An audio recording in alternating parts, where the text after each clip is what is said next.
How to fix Paramount Plus error 6013. Now the Paramount Plus error code 6013 can appear when you try to stream on-demand content on your mobile device. Now here are some things that you can try. First is you can try to check for updates. You can go to your Play Store or your App Store, then simply search for the Paramount Plus app, and if you find that it has an update available, then make sure to update it to the latest version.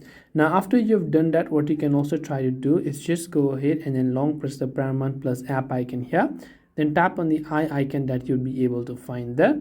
From there, you want to simply scroll down and go to the option called storage, clear the cache files and clear the data, and see if that actually helps you solve the problem. After that, you should most likely be able to use the Paramount Plus app. You can also try to check your network connection.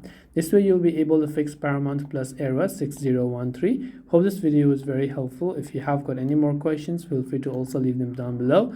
Thank you for watching and see you in the next video.